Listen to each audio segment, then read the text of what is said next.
hacer reuniones porque está el ambiente un poquito caldeado y entonces hemos tenido que posponer nuestras reuniones en esa universidad y estamos buscando otro lugar para, Dios mediante, comenzar también en breve en la zona de Miami, también reuniones con muchos hermanos que tenemos por allí.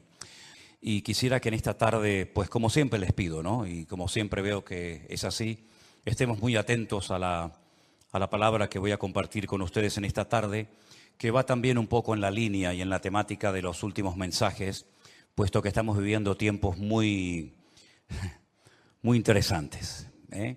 Y solamente la palabra de Dios es nuestra fuente fidedigna de información y a ella nos ceñimos sabiendo que Dios todo lo que quiere que sepamos lo ha revelado y escrito en su palabra.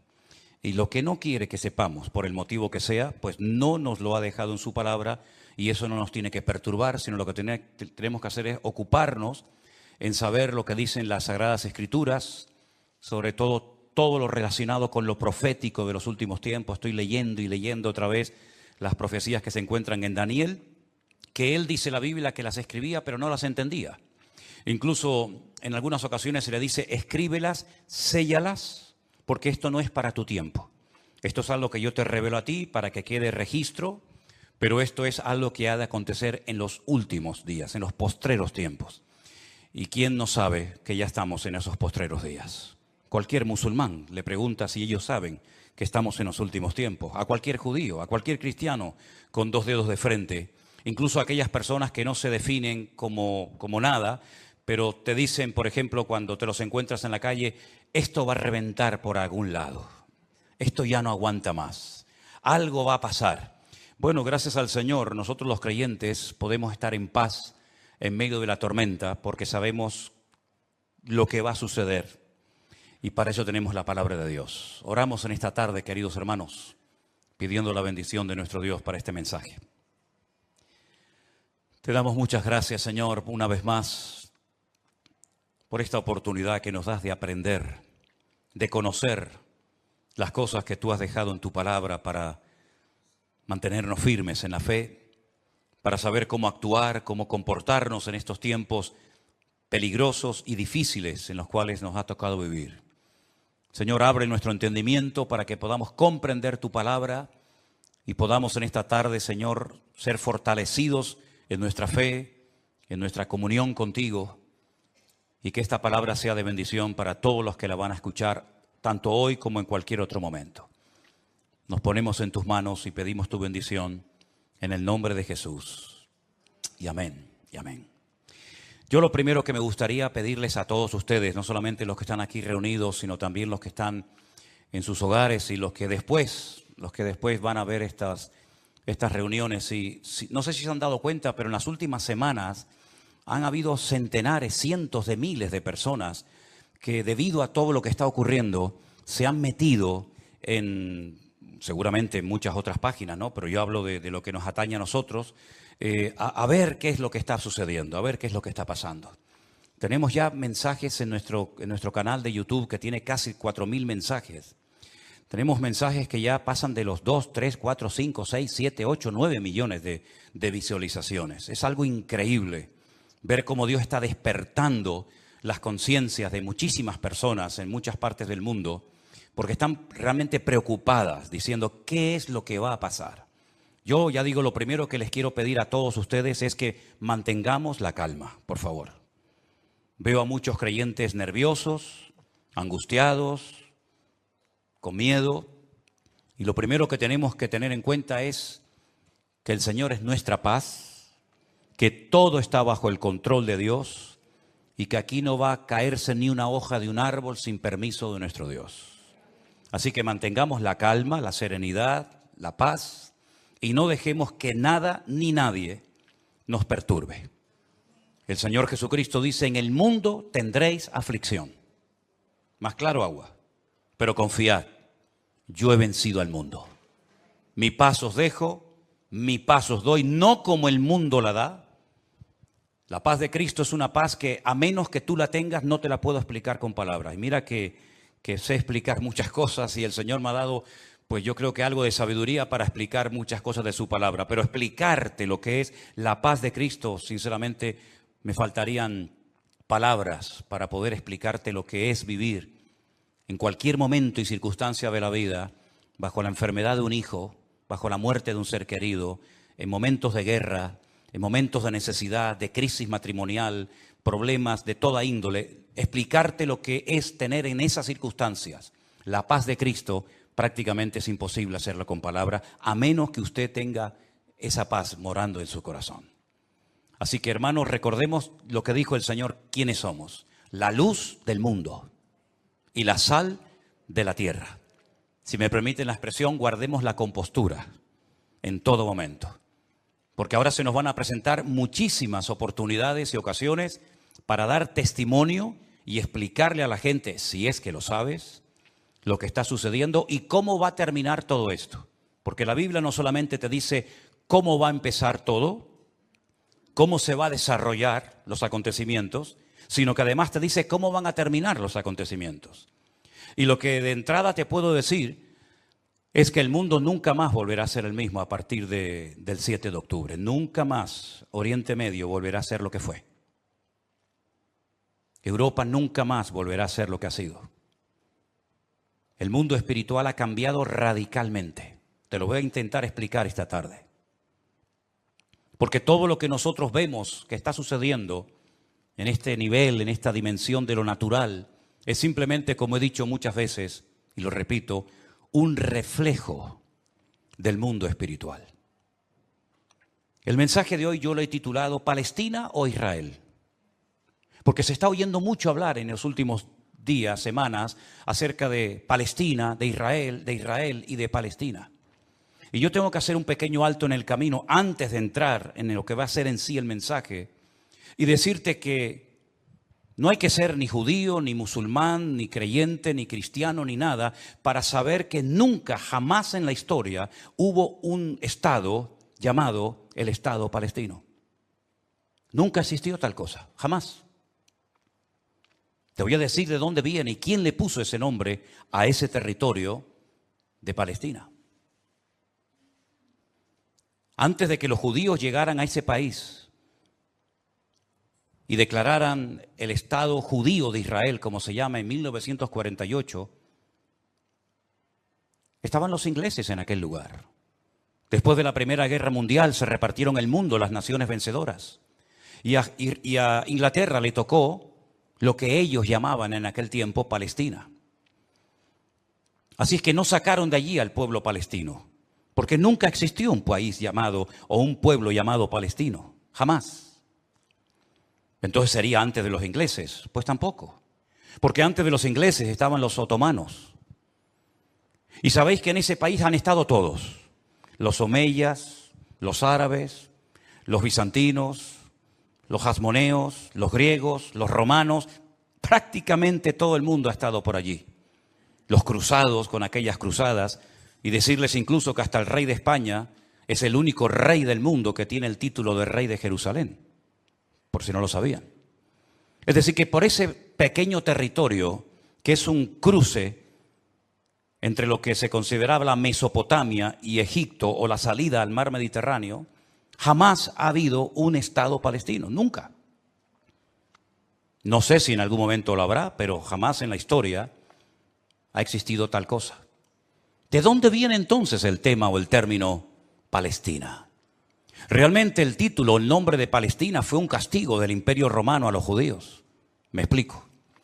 En el año 132 después de la era de Cristo, después del nacimiento de Cristo, hubo un hombre llamado Bar Kokhba. Su nombre significa hijo de la estrella, Bar, hijo, Kokhba, estrella. Bar Kokhba era un judío que fue declarado el Mesías, el verdadero Mesías de Israel. Ustedes saben que el sueño dorado de Israel ha sido la restauración de la monarquía con un rey descendiente de la tribu de Judá. Y este tal Bar Kokhba, el hijo de la estrella, fue apoyado de una forma tremenda por un rabino muy famoso de la época llamado Rabí Akiva. Rabí Akiva, haciendo una pésima interpretación de un texto del Antiguo Testamento, donde dice que el hijo de la estrella, hablando del verdadero Mesías, reinaría, apoyó de una forma tremenda a Bar Kokhba y emprendió una rebelión en contra del Imperio Romano. Y durante un par de años logró crear, entre comillas, un pequeño, país independiente que era la región o la provincia del sur de Judea. Los romanos no le iban a permitir ni a Bar Kokhba ni a nadie que pisotearan a Roma, que humillaran a Roma. Y entonces emprendió una matanza, una guerra terrible contra este líder religioso político y lo desmenuzaron. En aquellas guerras se cuenta que murieron más de 580.000 judíos. Una barbaridad. 580.000 judíos perdieron la vida, incluido el Bar Kokhba este. ¿Por qué se produjo esta rebelión? Bueno, hay varios factores, varios motivos. El primero es porque el Imperio Romano había prohibido practicar la Brit Milá, el pacto, la circuncisión. No se podían hacer circuncisiones en Israel y sabéis que eso es algo sagrado, incuestionable. No se negocia el circuncidar sí o no a un varón. Eso es algo que nadie cuestiona. Incluso los judíos ateos lo hacen con sus hijos. Todos lo hacen, sean creyentes, practicantes o no. Y eso estaba prohibido. Estaba prohibido la celebración del Shabbat, el día de reposo para el pueblo de Israel en aquel tiempo. Estaba prohibido enseñar Torah, enseñar la ley de Moisés, celebrar las fiestas. Y para colmo, como ya Jerusalén había sido destruida, totalmente destruida en el año 70 por el hijo del emperador Vespasiano, Tito, la destruyó y cumplió la profecía que Cristo había dicho en Mateo capítulo 24. ¿Veis todo esto? No quedará piedra sobre piedra que no sea destruida. En el año 70 se cumplió literalmente esa palabra profética que Cristo le había dicho a sus discípulos y que la encontramos en Mateo 24. Y la ciudad de Jerusalén fue destruida completamente, incluido lógicamente el templo. Los tesoros del templo, que eran incalculables, se llevaron a Roma. Y su padre, Vespasiano, construyó un templo, pero a la muerte, el famoso Coliseo Romano, que todavía lo pueden visitar los que quieran. Y para hacer una conmemoración de esta victoria, entrando o muy cerca del Coliseo Romano está el Arco del Triunfo de Tito, por donde les desfilaron las legiones romanas, humillando a los judíos que se los llevaban por miles y centenares a Roma para ser lanzados al circo romano, crucificados, etcétera, etcétera. No solamente ocurrió eso, sino que para más INRI, para más humillación, lo que hizo el emperador Adriano fue cambiarle el nombre a la ciudad de Jerusalén. Subió a lo alto de donde estaba el templo, que es el monte Moriah, donde actualmente está el Domo de la Roca, y al lado la mezquita famosa de Al-Aqsa. Y allí puso un templo a Júpiter, una de las divinidades más adoradas y queridas de Roma. Y le cambió el nombre de Jerusalén por Aelia Capitolina. Y ese fue el nombre que le pusieron. Esto fue una humillación tan grande que no pudieron soportar semejante humillación parte de la tribu de Judá que estaba todavía en aquel tiempo allí, que decidieron emprender una rebelión en contra de Roma. Y en el 132, este hombre, Bar Kokhba, se atrevió a plantarle cara al Imperio Romano. Y durante un par de años tuvo, éxito, pero finalmente fue despedazada y arrasada completamente ese país. El rabino que lo apoyó, el rabí Akiva, lo llevaron a Cesarea la Marítima. Digo la Marítima porque sabéis que en los tiempos de la Biblia había dos ciudades que se llamaban Cesarea, Cesarea de Filipo al norte y Cesarea la Marítima al lado del mar Mediterráneo. Y allí con peines de hierro al rojo vivo le arrancaron toda la piel y lo torturaron hasta la muerte a rabí Akiva. Y ya se acabó cualquier otra posibilidad de rebelarse, de levantarse contra el Imperio Romano. Queda un pequeño reducto de judíos, rebeldes, pero bueno, ese es tema para otro día. Y entonces, para humillar más a ese país, para que nunca nadie pudiera recordar que un día hubo una ciudad llamada Jerusalén, que ahora se iba a llamar, ya hacía años que se llamaba Aelia Capitolina, al país se le puso Filistea, tierra de filisteos. Y de ahí viene el origen de la palabra Palestina. Fue un castigo de Roma a los judíos para que nunca más nadie pudiera echar de menos un país llamado Israel. Y esa es la historia del nombre Palestina. Y por allí, ya digo, han pasado todas las civilizaciones, culturas, religiones, imperios, cruzados, etcétera, etcétera. Pero nunca, a pesar de que Roma le puso a ese país Palestina o tierra de filisteos, jamás hubo un estado propio, gobernado, libre, independiente, llamado el Estado de Palestina. Jamás lo ha habido, nunca. Y no hay ni que ser cristiano para entender esto. Cualquier persona lo sabe perfectamente. Por lo tanto, cuando hace unos días un señor dijo que Jesús era palestino, yo le pediría a los que son de ese país que se pongan en contacto con su embajador o con su presidente y le corrijan a este señor, porque Palestina no existía en la época del Señor Jesús. Hay que decirle a este señor que Jesús era de la tribu de Judá. Su padre y su madre, que están sus árbol genealógico en la Biblia, Mateo capítulo 1, Lucas capítulo 3, eran descendientes de la tribu de Judá, que a su vez estaba entroncada con la casa real del rey David. ¿Y quién era David? Era de la tribu de Judá. Su papá se llamó Isaí. El padre de Isaí fue Obed. El padre de Obed fue Booz. Y Booz era el hijo de Rahab, que se casó con Salmón, que era del pueblo de Israel. Por lo tanto, Jesús era judío. Por eso lo circuncidaron a los 8 días. Por eso subía a Jerusalén 3 veces al año, para celebrar las fiestas que la Torá de Moisés indicaba que tenían que subir a Jerusalén. Por eso Jesús nunca fue a una mezquita. Siempre fue a sinagogas. Porque ni siquiera las mezquitas, el Islam, existía en la época de Jesús. Sino que tendrían que pasar más de 600 años, más de 6 siglos y medio, hasta que naciera el Islam. Que por cierto significa sumisión. ¿A quién? Lo interesante es que el Señor Jesucristo, cuando es juzgado por sus enemigos, en este caso los romanos, el que lo sentencia a muerte, ordena poner encima de la cruz un título escrito en 3 lenguas: latín, griego y árabe. Si ustedes me dejan que siga, tienen un problema, porque he dicho un disparate y ustedes no han dicho nada. Y ustedes no tienen que permitir que yo ni nadie diga disparates en este púlpito. Eso es. Entonces corríjame cuando digo algo mal, no tengan miedo. El Poncio Pilato dijo, de encima de su cruz tienen que poner un cartel en latín, el idioma de los romanos, en griego, la lengua internacional de la época, y en hebreo, que es el idioma que habla este pueblo, que diga Jesús Nazareno, rey de los judíos. No dijo rey de los palestinos, no dijo rey de los árabes, dijo rey de los judíos, que eran los que vivían allí. Porque dice Juan capítulo 1 que a los suyos vino y los suyos no le recibieron. Y los suyos eran judíos que estaban viviendo en aquel momento bajo la opresión, bajo el yugo del imperio más terrible que jamás ha existido y el más longevo, que fue el imperio de Roma.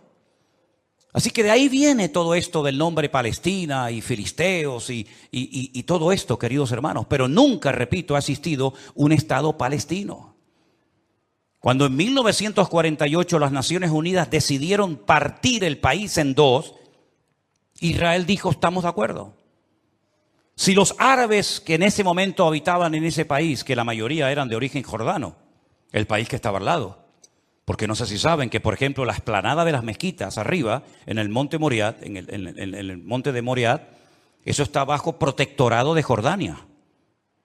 Y cuando tú ves a los ancianos caminando por las calles de la ciudad vieja de Jerusalén, la mayoría de ellos llevan un pañuelo de cuadraditos blancos y rojos, que es el pañuelo de Jordania. Porque Palestina no representa a nadie, sino ellos eran de origen jordano, ¿verdad? Y es interesante notar que Israel en ese año decidió quedarse con los territorios que las Naciones Unidas decidieron darle. Y los árabes dijeron rotundamente no, que yo digo, si hubieran sido listos en ese momento, hubieran dicho, vale, nos quedamos con la mitad y ya con la mitad, ya que es mía, después podemos hacer otro tipo de presiones, pero por lo menos ya tengo la mitad. Y es que si dices que no, al final no vas a tener ni lo que tenías. Durante todos estos años, desde 1948 hasta hoy, ese país siempre ha estado en guerra o preparándose para una guerra, como dicen allí. Y la cruda realidad es que ese pequeño pueblo ha ganado todas las guerras. No ha perdido ni una. Ha desbaratado naciones tremendamente poderosas con un poderío militar espectacular. Y cada vez que gana, lógicamente, extiende el terreno. No podían entrar los judíos a la ciudad vieja de Jerusalén. ¿Saben la tortura que es para un judío estar viviendo en Jerusalén y no dejarte entrar a la ciudad de Jerusalén y poder acercarte y tocar el Kotel Hamarabí, el muro de los lamentos para orar a Dios? No podían hacerlo. Desde 1948, que entraron allí, hasta 1967, en la guerra famosa de los 6 días, los judíos veían de lejos. Por eso cuando ustedes van a Jerusalén se van a dar cuenta que las casas que están más en alto son las que le permitían al judío poder ver el monte del templo, porque no podían acercarse a tocarlo, ni a mirarlo. Y no solamente desde 1948, desde hace muchos siglos tampoco podían estar allí. Y al final recuperaron la ciudad de Jerusalén. Pero todas y cada una de estas guerras siempre ha cambiado la atmósfera, el mundo espiritual, siempre. Porque algo que tenemos que tener presente es que el mundo natural refleja lo que está pasando en el mundo espiritual, ni más ni menos. Y me gustaría con algunos textos de la Biblia demostrarles que el mundo espiritual es tan real como este mundo en el cual nos movemos tú y yo como pez en el agua. En el libro de Daniel, en el Antiguo Testamento, este hombre está cautivo en Babilonia. Las tribus del sur, Judá y Benjamín, han sido derrotadas, han sido humilladas por las tropas de un tal rey Nabucodonosor. Son llevadas cautivas por 70 años a Babilonia. Algunos se preguntarán, ¿y por qué fueron llevados cautivos a Babilonia justamente 70 años? Bueno, primeramente por su desobediencia, por su rebeldía, por no haber querido arrepentirse. Muchas veces el Señor le mostró a Ezequiel en visión los pecados terribles que ellos hacían en la intimidad, que nadie los sabía, pero que Dios los conocía perfectamente. Y dice que se lo llevaba en visión y le decía, métete por el agujero de esa pared y mira lo que están haciendo ahí adentro, a ver si no son dignos de mi ira y de mi juicio, ¿verdad? Y por 70 años son llevados a Babilonia para que la tierra descanse en una celebración que todavía, en una ley que todavía los religiosos, los agricultores religiosos practican, otros no. Y es la ley de la Shemitah. La Shemitah es una ley que obliga al agricultor, al que se dedica a los labores del campo, a dejar reposar la tierra un año entero. No se puede trabajar la tierra. Nosotros estuvimos este año, creo que fue este año, el año pasado, y veíamos muchos campos muy bonitos, muy bien arados, muy bien trabajados, y otros campos totalmente como abandonados, llenos de malas hierbas, y nos decían, estos son los campos de los agricultores religiosos que no van a trabajar durante este año, por la ley de la Shemitah, que es el descanso de la tierra. Dios preparó un día a la semana para el descanso del hombre, para que usted no sea una máquina de trabajar y trabajar y trabajar, sino que también reconozca que hay un Dios que creó el universo, la tierra, y nos da la familia y los hijos para disfrutar, y no que usted se ponga con 70, 80 o más años de la vida y lo único que ha hecho en toda su vida es pagar deuda, comprar cosas y trabajar ¿verdad? Como un esclavo, y al final se le fue la vida trabajando, cuando el Señor dice, detente, cesa toda actividad y descansa como mínimo tú, tus empleados, tus bestias, tus animales durante un día a la semana. Y así reconocen la obra creadora de Dios, y así renuevas tu fuerza para empezar una nueva semana con la bendición de Dios. Pero también la tierra, el Señor la cuida, porque dice la Biblia que la tierra es de Dios, no es del hombre. La tierra de Israel no es de los judíos.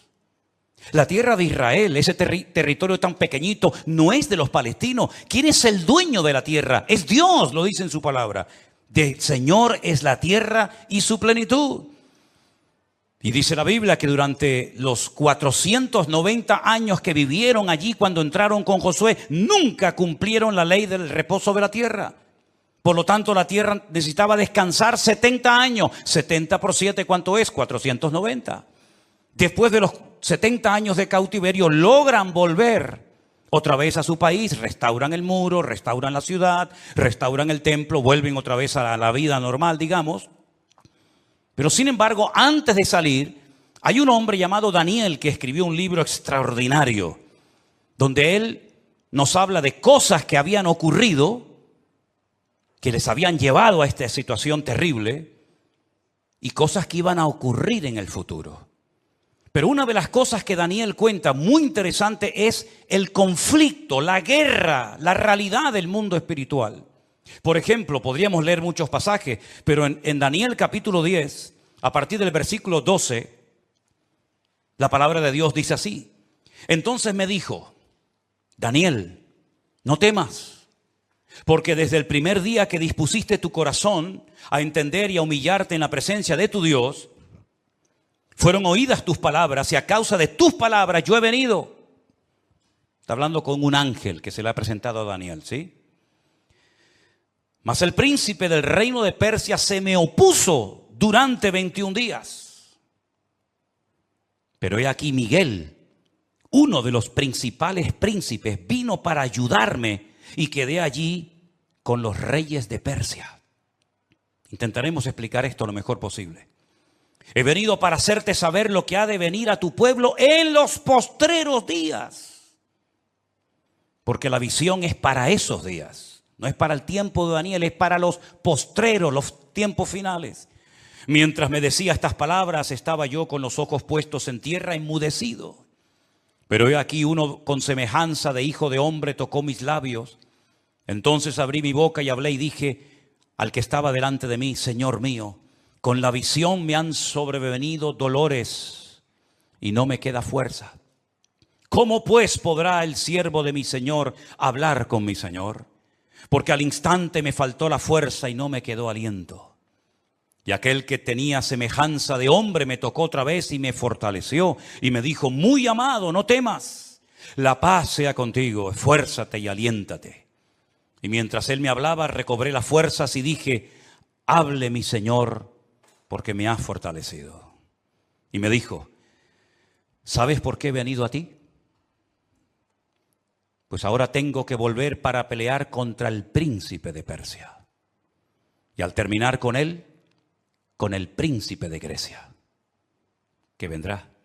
Pero yo te declararé lo que está escrito en el libro de la verdad, y ninguno me ayuda contra ellos sino Miguel, vuestro príncipe. Aquí está hablando de príncipe, el príncipe de Grecia, el príncipe de Persia. Habla de un arcángel tremendamente poderoso que aparece en pocas ocasiones en la Biblia, llamado Miguel, que dice que es el príncipe que protege al pueblo de Israel de ser aniquilado y destruido. Porque una cosa que les quiero decir y que os quede clara, y me da igual si estáis de acuerdo o no, me da igual, créame, pero te lo tengo que decir. Recientemente se le preguntaron a altas autoridades de Hamás y le dijeron, si pudierais elegir entre tener todo el Estado de Israel, todo el territorio, de norte a sur y de este a oeste para ustedes, o la destrucción, la aniquilación total y absoluta del pueblo de Israel, ¿qué elegiríais? ¿Sabe la respuesta, no? Preferimos que no exista ni un solo judío sobre la faz de la tierra antes de quedarnos con todo su territorio. Porque no es que quieren quedarse con todo el territorio, es que quieren arrojar al mar o al desierto para que muera toda la población de Israel, que en este momento está alrededor de unos 15 millones de personas más o menos repartidas en varias naciones de la tierra. ¿Quién puede negociar con alguien que te quiere matar? ¿Quién puede negociar con alguien que viola a tus hijos y los quema delante de tu presencia? ¿Quién puede negociar con alguien que le abre el vientre a una mujer embarazada y le saca a su hijo que aún está con vida? ¿Quién puede negociar con alguien que te odia y que el sueño de su vida es destruirte a ti y a toda tu descendencia? ¿Quién puede negociar con semejantes salvajes? Fijaros que ya no digo animales, como decía hasta el otro día, porque no quiero ofender a los animales. Pero aquí encontramos una realidad espiritual. Daniel estaba orando, estaba ayunando por 21 días, 3 semanas seguidas, y la respuesta a su oración no venía la respuesta a su oración. Y finalmente se le presenta un ángel y le dice, desde el primer día que te pusiste a orar, tu oración llegó a la presencia de Dios. Y entonces, ¿por qué no vino la respuesta? Porque el príncipe de Persia se me oponía. Había interferencias, por decirlo de alguna manera, en el mundo espiritual. ¿Quién es el príncipe de Persia? Un poder espiritual, un príncipe de las tinieblas que no quería que Daniel recibiera la revelación y la información de lo que le iba a pasar a su pueblo a corto y a largo plazo. Y con esto coincide lo que se ha leído esta tarde desde este mismo púlpito, la famosa armadura del cristiano en Efesios capítulo 6. Donde el apóstol Pablo dice, nuestra lucha ahora como creyente no es contra sangre y contra carne, no. Esa ya no es nuestra batalla, esa ya no es nuestra lucha. Nuestra lucha, que existe y es real, es contra principados y contra potestades, contra los gobernadores de las tinieblas, contra huestes espirituales de maldad en las regiones celestes. Y por eso Pablo describe la armadura del soldado romano, pero dándole como una aplicación para que el cristiano pueda vivir en todo momento bien armado, bien preparado, bien listo para poder enfrentar ese conflicto espiritual que todo creyente sabe perfectamente que está librando.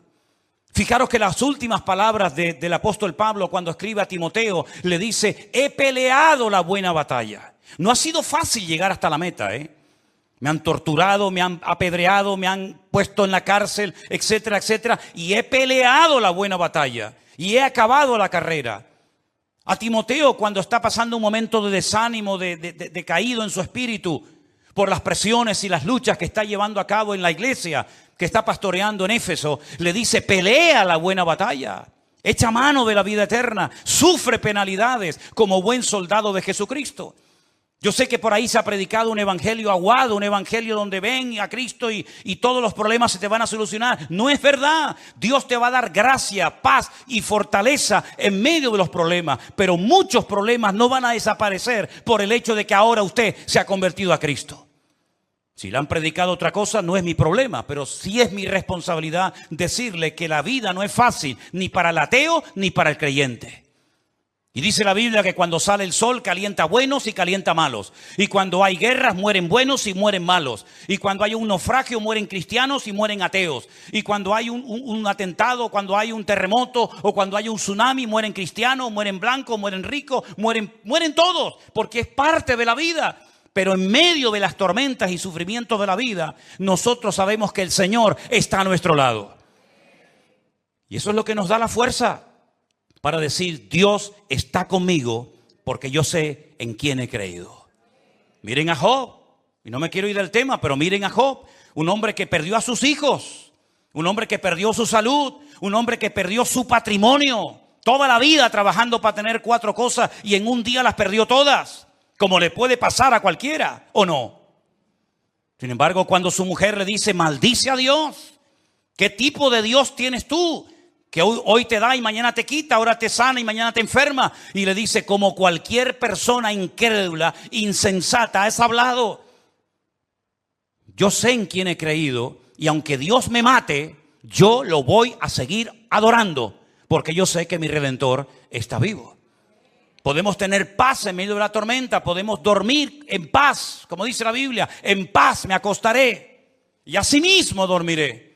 Porque solo tú, Señor, me haces vivir confiado. Y aunque un ejército acampe contra mí, no temerá mi corazón. Porque el Señor es mi luz y mi salvación. Son promesas que las hemos interiorizado en nuestra vida. Y no es como un mantra que lo tengo que repetir para autoconvencerme de que Dios está conmigo. Es que no me tengo que autoconvencer de nada. Él mismo me da testimonio a mi espíritu de que no estoy solo en medio de las luchas de la vida. Y el pueblo de Israel no es que sea el mejor pueblo del mundo, Yo no estoy aquí para hacer, digamos, una disertación a favor de unos que son muy buenos y otros que son muy malos. Yo no estoy aquí representando a nadie. Yo solamente represento a mi Dios. Y mi Dios no se casa con nadie. Y mi Dios ama a todo el mundo por igual. Y mi Dios no hace acepción de personas. Y todos los seres humanos, me da igual son palestinos, o son judíos, o son canarios, o son latinos, o de donde sea. Todos los seres humanos tenemos que arrepentirnos delante de nuestro Dios por nuestros pecados. Y aquí no hay ni buenos ni malos, sino que aquí cada uno tiene que ser consciente de que no hay justo ni aun uno delante de la presencia del Señor. El mismo Señor Jesucristo, y hoy lo leía en el Evangelio de Mateo, le decía a los judíos: si no os arrepentís, todos pereceréis igualmente. Por lo tanto, mis queridos hermanos, lo importante es saber que estamos en una guerra espiritual, porque estamos a punto, y lo vamos a ver, que todo va a cambiar. La película que hemos vivido hasta el día de hoy, nuestra vida ha sido como una especie de película, con diferentes actores, diferentes escenarios, ¿verdad? El escenario va a cambiar completamente. Los actores van a cambiar. El guión va a cambiar. Y cuando está a punto de producirse un cambio en el mundo significativo que afecta a miles y a millones de personas, hay siempre guerra en el mundo espiritual. Miren cuando Cristo nació, la guerra espiritual que hubo. Comenzaron a asesinar niños, ¿verdad? Comenzaron una serie de revoluciones, porque cada vez que va a haber un cambio que va a afectar la economía, la política, la vida social, etcétera, siempre hay un conflicto espiritual tremendo.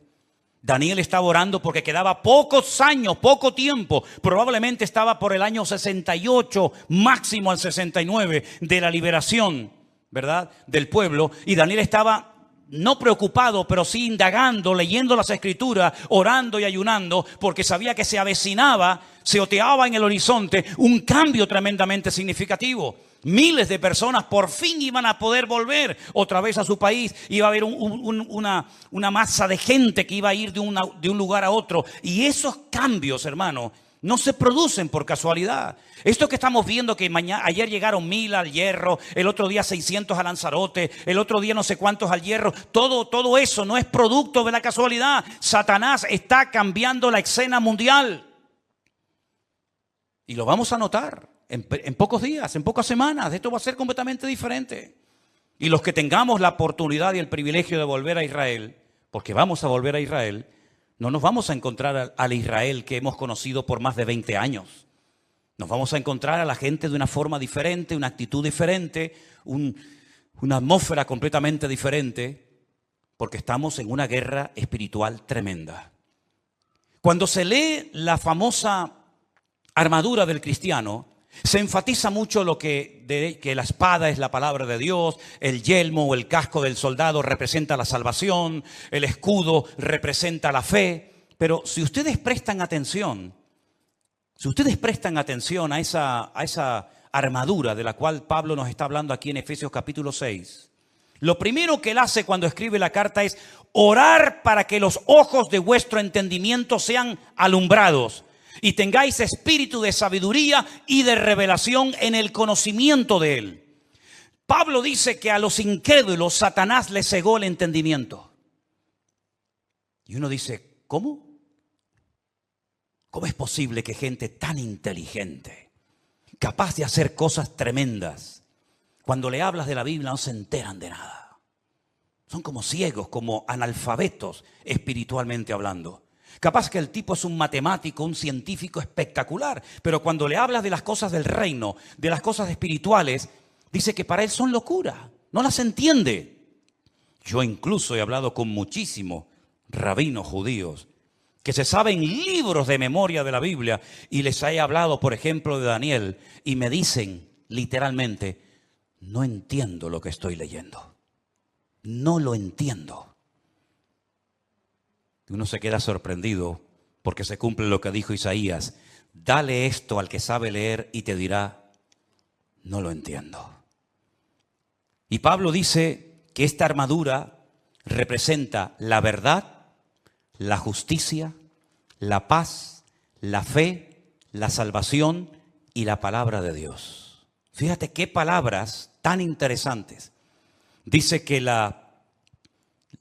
ceñid vuestros lomos con la verdad, con la coraza de justicia, calzados los pies con el apresto del evangelio de la paz, coger el escudo de la fe, tomad el yelmo de la salvación y la espada del Espíritu, que es la palabra de Dios. Estas 6 cosas, estos 6 elementos están en el punto de mira de Satanás para arrancarlos de nuestra sociedad de un plumazo. Quiere cambiar la verdad en mentira y convertir la mentira en verdad. Si no, sal por la calle hoy en día y pregunta cosas que tienen que ver ya no con la fe, sino con el sentido común.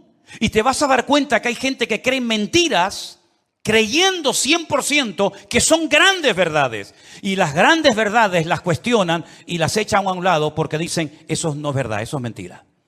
Esa es una de las estrategias del diablo, bombardear, dinamitar las escuelas, las universidades, incluso también, como no, las iglesias, la familia, los gobiernos, la política, el arte, la pintura, la literatura, todo, para que al final la sociedad siga creyendo más en las mentiras que en las verdades.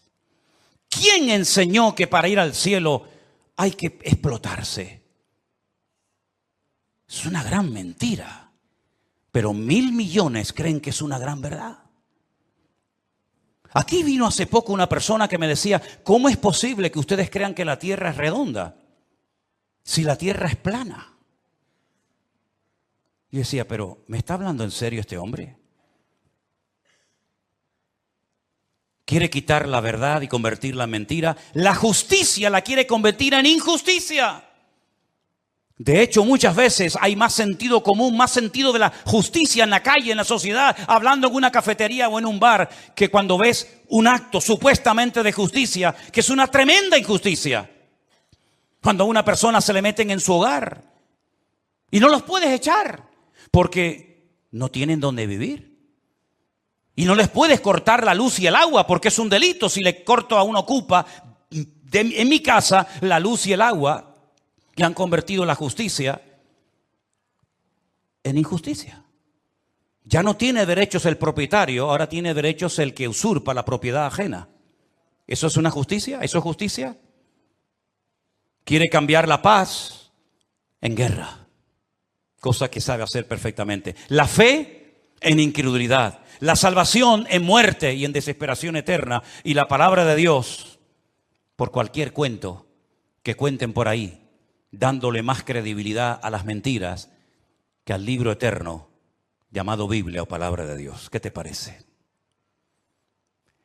Estamos viviendo en tiempos peligrosos porque dice Daniel capítulo 7, verso 2, que los vientos han comenzado a soplar en el gran mar. Miren ese versículo.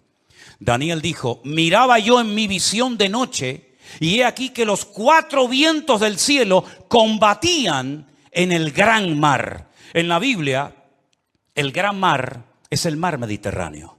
Es el mar que toca muchos países europeos y también del norte de África. ¿Y de dónde se levantará un personaje siniestro que tendrá un poder tremendo?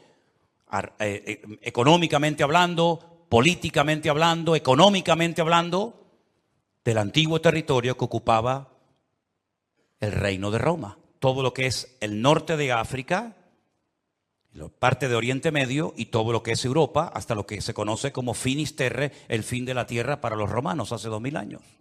Y dice que en ese gran mar, él vio como 4 vientos, que son demonios, comenzaban a soplar de tal manera que comenzaron a levantarse animales. El resto del capítulo no lo voy a leer, pero dice que comenzaron a levantarse animales. Se levantó un leopardo con alas, se levantó un oso con unas costillas en la boca, se levantó un león con alas, se levantó una bestia indescriptible de esa zona donde soplaban los 4 vientos. Y comenzaron a levantarse esos animales que representaban imperios, poderes políticos que iban a afectar la vida de miles y de millones de personas a lo largo de la historia. ¿Cómo podía saber ese hombre cuando todavía no existían ni los medos persas, ni los griegos, ni los romanos, que se iban a levantar esos imperios siglos antes de antelación? Es que la Biblia se anticipa en el tiempo y en el espacio, demostrando que Dios es un Dios veraz y que siempre sabe lo que va a suceder porque Él controla la historia. ¿Cuántos dicen amén? Y vemos varios vientos en la Biblia. No tengo tiempo para extenderme en todo esto, pero ¿cuál fue el viento que destruyó la barca de Pablo o el barco de Pablo? ¿Cuál fue el viento ese? Es el viento que golpeó contra un creyente, contra un representante del cuerpo de Cristo, el Euroclidón. El Euroclidón. destrozó la nave de Pablo y Pablo tuvo que ir a tierra a calentarse y a salvar la vida. Ese viento soplará. Son nombres de la mitología griega. El aquilón, el austro. Son vientos que se mencionan, por ejemplo, en el libro del Cantar de los Cantares. Métanse y estudien las direcciones de estos vientos. Generalmente los vientos, depende del viento, suelen ir en una misma dirección. Pero llegará un momento en el que se producirá como una especie de huracán, ¿verdad? Donde hay vientos de norte, de sur, de este, de oeste. Y es imposible navegar de esa manera. Es imposible navegar con 4 o 5 vientos diferentes.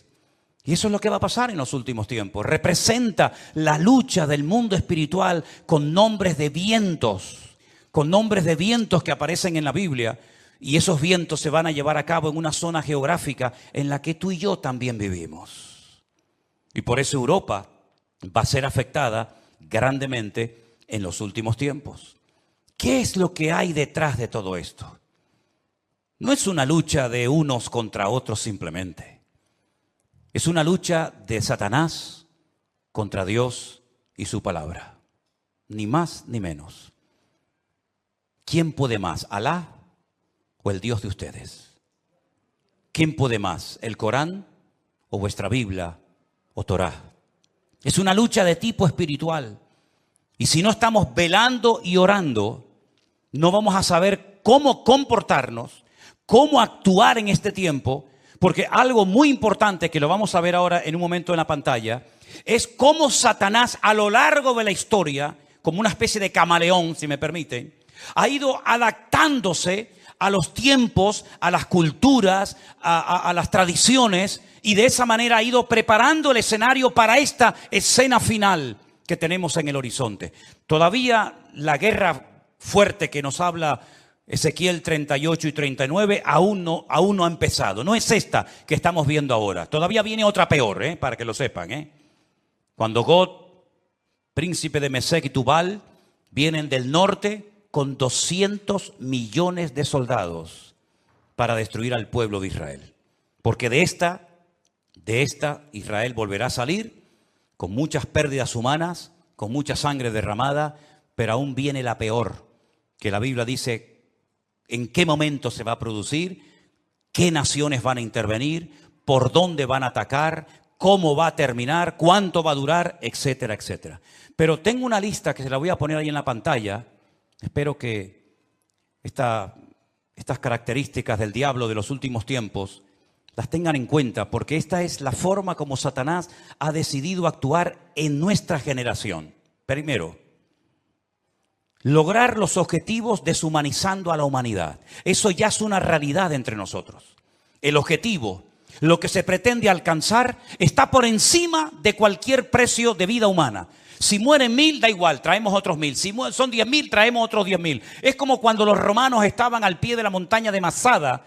¿Se acuerdan en Masada, en el desierto de Judea? Dice la Biblia que había arriba en Masada un reducto de judíos que no querían rendirse. Ellos rodearon la muralla de Masada y comenzaron durante años y años y años a echar tierra para construir una rampa que todavía se puede ver, y por esa rampa subieron ¿cómo se llama? El aparato ese de madera grande. Ahora ya lo diré. 4 años preparando esa rampa para poder subir arriba. Dice la Biblia que la iglesia es columna y baluarte. Ahí está, ya me vino. El baluarte. El baluarte era esa torre de madera que iban arrastrando los esclavos. Dentro iba llena de soldados y cuando llegaba arriba se abrían las compuertas y salían para atacar. 4 años preparando esa rampa de tierra. ¿Cuántos murieron? Miles.